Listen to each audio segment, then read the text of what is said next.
41절부터 우리가 읽어 나갔는데 이 말씀을 좀 이해하기 위해서 앞에 1절, 2절 한번 보세요. 20장 1절, 2절. 예수님이 예루살렘 성전에 들어오시고 나서 이제 벌어지는 일 가운데 하나인데 1절, 2절 눈이 가주세요. 하루는 예수께서 성전에서 백성을 가르치시며 복음을 전하실새 대제사장들과 서기관들이 장로들과 함께 가까이 와서 말하여 이르되 당신이 무슨 권위로 이런 일을 하는지 이 권위를 준 이가 누구인지 우리에게 말하라.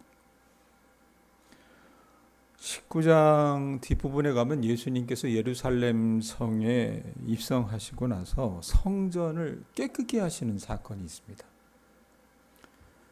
근데 그 성전을 정화하셨던 그 사건이 그 자체로 그 당시 이 성전의 주인이라 생각했었던 이 종교 지도자들에겐 굉장히 큰 도전이었습니다. 충격이기도 했고요. 감히 자기들의 성전을 지가 뭐라고 쳐들어와가지고 물건 파는 사람들을 다 쓸어내고 이러니까 못마땅했던 거예요. 그래서 자연히 이들은 적개심을 가지고 주님에게 나가가서 하는 말이 뭐냐면은 말하는 것처럼 뭐라고 얘기합니까? 내가 무슨 권위로 이런 일을 하는지 또 이 권위를 준 이가 누군지 자기들에게 밝히라고 대제사장들과 서기관들, 장로들이 이야기하는 거예요. 이 권위 논쟁이라고 얘기하거든요. 그러면서 주님께서 이 20장 내내 보면 이 권위에 대해서 묻는 이 종교 지도자들과 논쟁을 벌이세요. 논쟁을 벌이시면서 비유를 들어 얘기도 하시고 또 직접적으로 말씀도 하시면서 논쟁하시면서 이 종교 지도자들의 오만과 위선을 드러내셨다 그 말입니다. 특별히 어제 새벽에 나오셨던 분들은 말씀을 봤겠지만 이 세금과 부활 논쟁이 아마 그 대표적인 것이 아니었는가 싶어요. 자, 이렇게 되니까 여러분 이 종교 지도자들 소위 말하면 기득권층이 어떻게 반응을 합니까? 26절 예수님과 논쟁하다가 자기네들이 이 소위 말하면 이 무지한 것이 드러났어요.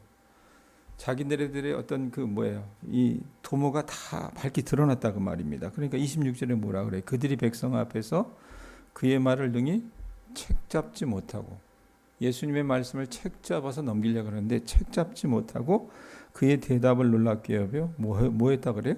침묵하니라 그랬습니다. 그리고 이게 이제 이 서기관들과 대제사장들과 이 서기관들 종교 지도자들이 이렇게 질문했을 때 주님께서 말씀해 주셨고 그들이 주님의 책을 잡지 못하고 이들이 침묵을 하게 되고 그 다음에 40절 보면 또 다른 일군의 사람이 누구냐면 부활이 없다고 하는 사두개 사람들이 예수님 앞에 나와서 수수께끼를 내잖아요. 근데 주님께서 그것을 다 풀어내시면서 그들의 입을 막으셨어요. 그러자 이들이 어떻게 합니까? 40절에 보면 그들은 아무것도 감히 더 물을 수 없습니다. 침묵하게 만드셨고 아무것도 더 물을 수 없게 만드셨다고 말입니다. 자, 이들이 주님의 말씀에 반박할 수 없어서 침묵을 하는 그동안 예수님께서 어떻게 하십니까? 이제는 거꾸로 이들에게 수수께끼를 내세요. 그 내용이 오늘 우리가 읽었던 41절부터의 내용입니다. 자, 41절부터 44절까지 한번 보세요. 눈이 따라가 주세요. 예수께서 그들에게 이르시되 사람들이 어찌하여 그리스도를 다윗의 자손이라 하느냐? 시편에 다윗이 친히 말하였으되 주께서 내 주께 이르시되 내가 내 원수를 내 발등상으로 삼을 때까지 내 우편에 앉았으라 하셨도다 하였느니라. 그런즉 다윗이 그리스도를 주라 칭하였으니 어찌 그의 자손이 되겠느냐 하시니라. 이 무슨 말인가? 자, 그때 당시에 여러분 우리가 지금 41절부터 보지만 앞에 한번 보세요. 앞에 한번 보시면 27절부터 40절까지 보면은 예수님께서 부활이 없다고 주장하는 이 사두개인들의 어떤 어리석음들을 들춰내시거든요. 들춰내시니까 그 이야기를 듣고 있다가 사두개인들하고 이 정반대 대척점에 섰던 사람들이 누구냐면 바리새인들이었어요. 그 바리새인의 여러분 그 대표로 가는 사람들이 누구냐면 서기관입니다. 서기관은 율법을 가르치는 사람이에요. 그래서 39절에 보면 뭐라고 얘기합니까? 39절에 보면 서기관 중 어떤 이들은 말하되 선생님 잘 말씀하셨나이다. 왜? 그 사두개인들의 어리석음을 주님께서 어떻게 해요? 들춰내셨거든요. 근데 그게 고소해가지고 선생님 잘 말씀하셨나이다. 이렇게 얘기하는데 이 서기관들이 주로 했던 게 뭐였냐면요. 율법을 가르치는 거였으니까 오실 메시아, 그러니까 그리스도라고 하는 것이 여러분 그리스 말로 헬라 말로 그리스도라고 하는 것이 뭡니까? 히브리 말로 메시아를 얘기하는 겁니다.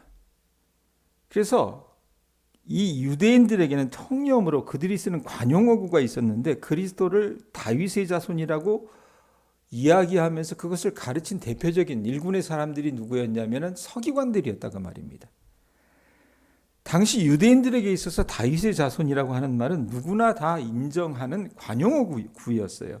그건 뭐냐면 메시아를 일컫는 호칭인데 하나님이 보내주시겠다라고 약속하시며 이스라엘을 구원하시고 또 이스라엘에게 있어서 가장 어떻게 해요?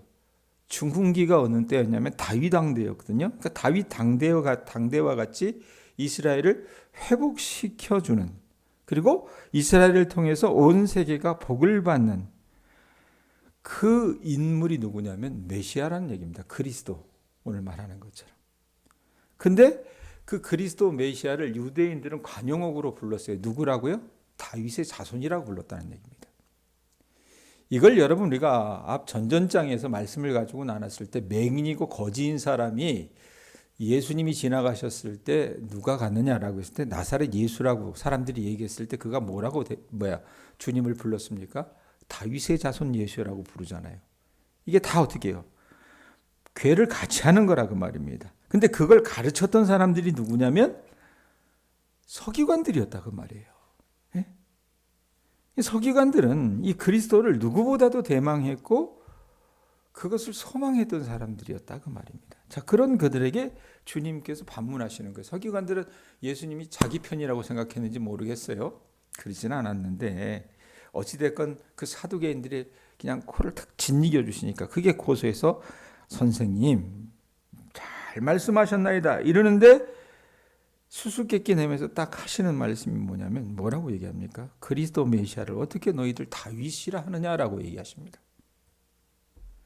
그러면서 가지고 오시는 말씀이 뭐냐면 구약의 시편 110편 1절에 보면 어떤 말씀이 있냐면 그게 오늘 우리가 읽었던 42절 43절이에요.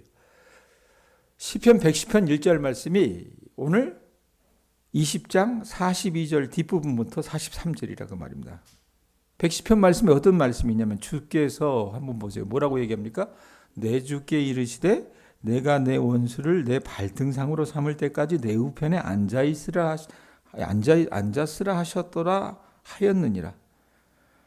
자, 이 말씀이나 시편 110편 말씀이나 같다 그랬어요. 그럼 여기 앞에 맨 앞에 주는 누구를 얘기하느냐?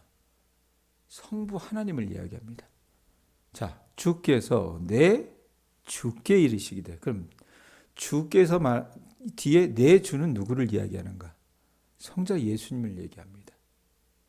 예? 메시아 대신 그리스도 대신.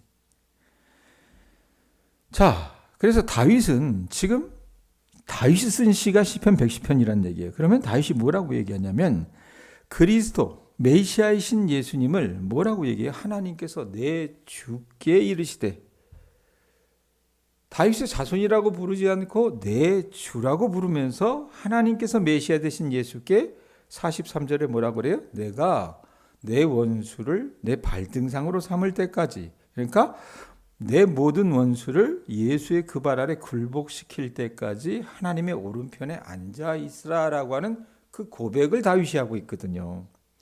그렇다면 여러분 서기관들은 이제껏 오실 메시아 그 그리스도는 다윗의 자손이어야만 한다. 이 혈통의 개념을 굉장히 중요시 여겼는데 메시아로 오신 예수께서 어떻게 서기관들이 그렇게 목매였던 혈족 개념으로서 다윗의 자손에 가두어 둘 수 있겠느냐라고 얘기하시는 거예요. 왜?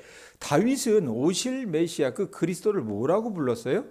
내 주라고 불렀잖아요. 예? 그렇기 때문에 이 그리스도 메시아로 오신 예수는 서기관들이 주장하는 이 다윗의 자손이 될 수 없다라고 이렇게 얘기를 하고 있는 거예요. 역으로 묻고 있는 거라고 말입니다. 그러면서 이들의 허위를 또 드러냈어요. 지금 서기관들에 대해서 주님이 얘기하시는 거예요. 45절에서 47절 보세요. 자, 모든 백성이 들을 때에 예수께서 누구에게 말씀하세요? 그 제자들에게 이르시되.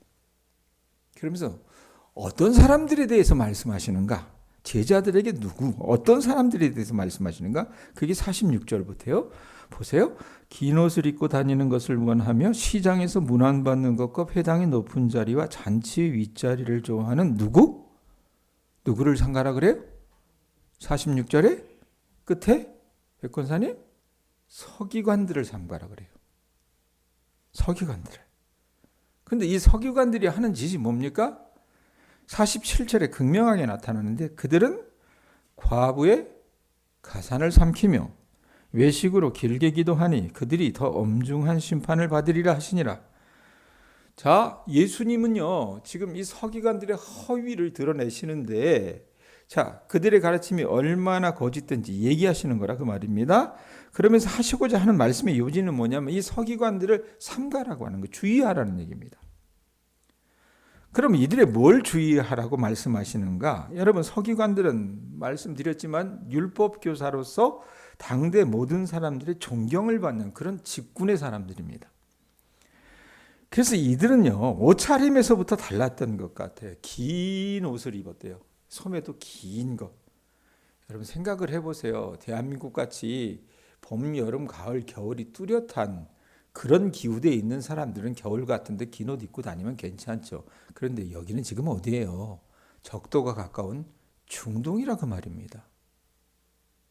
그곳에서 여러분 긴 옷을 입고 다니면서 다른 사람과 다르다고 하는 것을 드러내면서 하는 게 뭐예요? 시장에서 문안받는 것과 회당의 높은 자리와 잔치에 상석에 앉는 것을 좋아했다고 말입니다. 그리고 그렇게 그들이 긴 옷 입기를 원했던 이유는 뭘까? 다르다는 이유도 있었겠지만 뭡니까? 왜 다르기를 바래요? 자기가 특별하고 그렇기 때문에 대우받고 싶었던 겁니다. 그래서 시장에 나가면 어떻게 해요? 사람들 많이 모이는 곳에 나가서 문안 인사 받는 거예요. 오셨습니까? 악수를 하고요. 또 회당과 잔치에 가면 을에 자기들을 위해 마련된 상석을 차지했다고 말입니다. 이른바 이 사람들은 뭐예요? 특권층이었다는 얘기입니다. 그런데 주님이 이들을 뭐라고 얘기해요? 예? 뭐라고 얘기하십니까? 외식하는 사람들이라고 얘기합니다. 위선자들이라는 얘기예요. 서기관들이 여러분 뭡니까? 그러니까 말씀을 가르치는 사람들.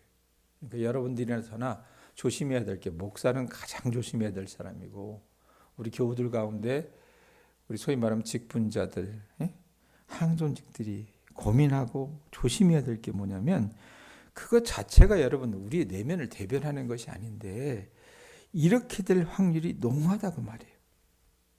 목사가 여러분 어떻게 합니까? 여러분들에게는 바람풍 하라 그래 놓고 뒤에 가서는 바람풍 하며 살 수 있어요. 앞뒤가 다르게 살 수 있다고 말입니다. 우리도 신앙을 가지면서 여러분 사람들 앞에서 그렇게 살 수 있다라는 얘기입니다. 얼굴은 어떻게 해요? 항상 웃으면서, 항상 악수하면서, 그러지만 뒤돌아서면 우리 안에 여러분 늑대의 모습으로 살아갈 수 있다고 말입니다. 서기관들이 그런 사람들이었다는 거예요. 위선자들이고 앞뒤가 다른 사람들이었고 말과 행동이 전혀 일치하지 않는 사람들이었어요. 이 사람들은요 더군다나 잔인한 종자들이었어요. 왜 잔인한 종자들이냐? 47절 보세요. 뭐라고 얘기합니까? 그들은 누구의 가산을 삼켰대요? 과부의 가산을 삼키며 외식으로 길게 기도하니 이 사람들은요, 율법을 가르치면서도 율법의 교훈에 역행하는 사람들이어서 유대 사회에서 돌봄을 받아야 될 대표적인 사람들이 누구였습니까? 고아, 가부, 나그네였어요. 그런데 그 과부들의 가산을 삼켰답니다. 무슨 일인지 어떤 사건인지는 모르겠으나 과부들의 집을 어떻게 해요? 압류해버린 거예요. 이걸 식은 죽 먹기로 했던 거예요. 눈 하나 깜짝 안 하고. 그러니까 내면은요, 더러운 탐욕으로 가득하고 겉은 그럼에도 불구하고 어떻게 합니까? 그런 잔인한 짓을 해놓고 하는 짓이 뭐예요? 뭡니까? 거기 보면은 47절 앞부분 보세요. 뭐라고 얘기합니까? 과부의 가산을 삼키며 그 다음에 어떤 말이 따라 붙어요? 외식으로 길게 기도하니. 외식으로 길게 기도하니. 겉은요, 화려하게 치장해서 하나님은 모를 거라고 생각을 했어요. 사람들은 모르니까. 여러분, 우리가 사람을 어떻게 합니까?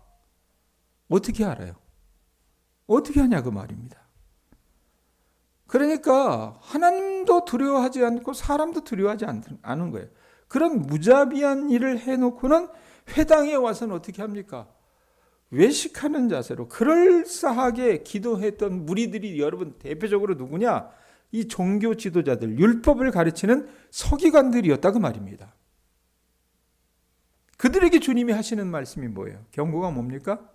더 엄중한 심판을 받으리라 라고 말씀하시는 겁니다. 여기까지 이해하셨어요?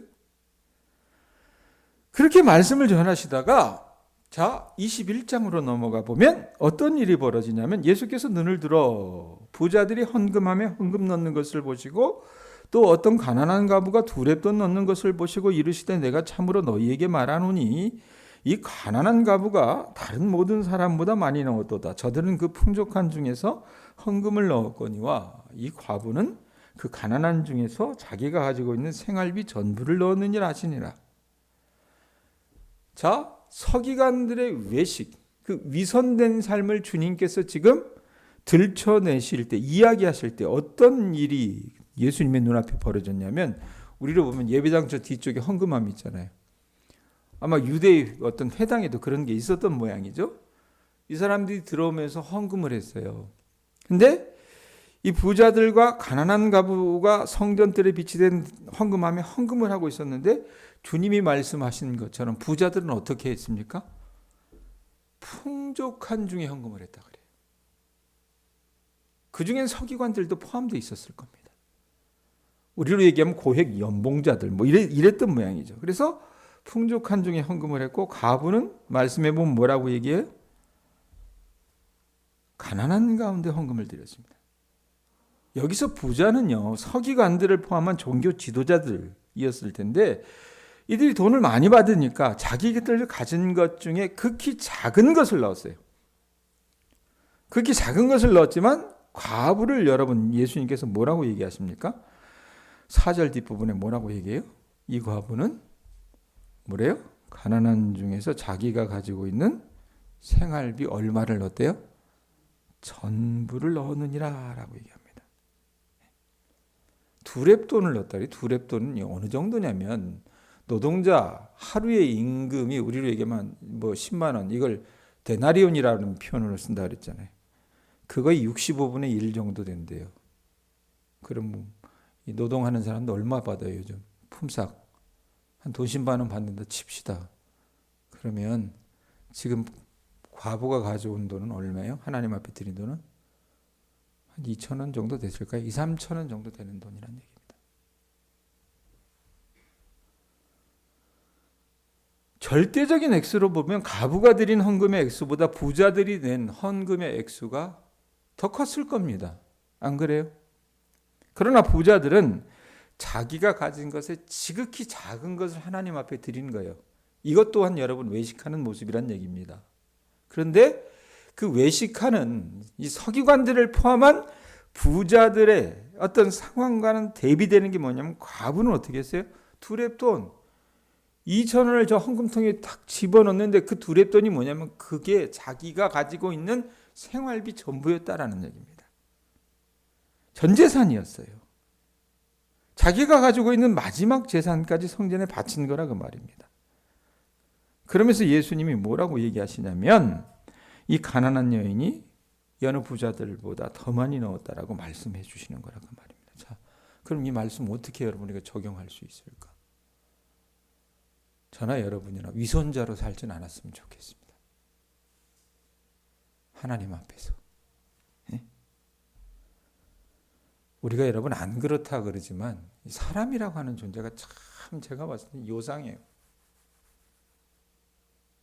10길 물속은 알아도 한 길 사람 속은 모른다고. 얼마나 여러분이 내면에 정말 야누스 같은 모습이 있는지 여러분 참 제가 저를 봐도 여러분 놀랄 때가 많습니다. 분명히 아시기 바랍니다. 하나님은 우리의 내면을 살피세요. 저나 여러분이나 하나님 앞에서 어떻게 해요? 외식하는 삶을 살지 않았으면 좋겠다라는 생각을 합니다. 또 하나, 하나님은요, 외식하는 우리의 삶을 받으시는 것이 아니라 과부의 진심을 받으셨어요. 과부의 두렵던 그 2,000원을 받으셨다는 얘기입니다. 그 진실된 태도를 받으셨다라는 얘기입니다. 그러니까 목사가 2,000원, 과부가 2,000원 헌금했다 이 얘기하면 야, 내일부터 2,000원 헌금해야지. 이렇게 적용하라는 얘기가 아니에요. 과부는 여러분 자기가 드릴 수 있는 전부를 하나님 앞에 드린 그 마음으로 살아갔다는 얘기입니다. 그리고 주님은요, 사람들에게 대우받았던 그 서기관들을 포함한 유대의 종교 지도자들을 칭찬하신 것이 아니라 이 과부를 칭찬하셨다는 얘기입니다. 분명 저나 우리 교우들이나 도시에 사는 사람들에 비하면 어떻게 보면 우리가 과부 같은 처지일 수 있습니다. 그들과 비견할 만한 여러분 우리 어떤 배경이 그리 많지 않아요. 많이 배우지도 못했고 가지지도 못했고. 그런데 우리가 주님 앞에 여러분 드릴 수 있는 것이 있어요. 보일 수 있는 것이 있습니다. 그게 뭡니까? 진심을 다해서 하나님께 사랑을 표하실 수 있는 우리 교우들 되셨으면 좋겠습니다. 아셨어요? 예. 헌금을 더 많이 내라 이 얘기는 아니에요. 그건 여러분과 하나님과의 문제예요. 하나님 앞에서 여러분들의 삶을 여러분들이 살필 필요가 있다는 얘기입니다. 그러지 못하고 여러분 어떻게 우리가 닳고 다르면요. 생명력이 없는 신자가 되는 거예요. 죽은 신자가 된다고 말입니다. 예수님 시대 제사장들, 서기관들, 바리새인들, 사두개인들 이 사람들이 다 그런 인물들이었다는 얘기입니다. 이 앞에 있는 꽃처럼 어떻게 해요? 조화 같은 인생이었다는 얘기입니다. 우리 교우들은 그런 분들 되시지 않기를 주님의 이름으로 축원합니다. 기도하겠습니다.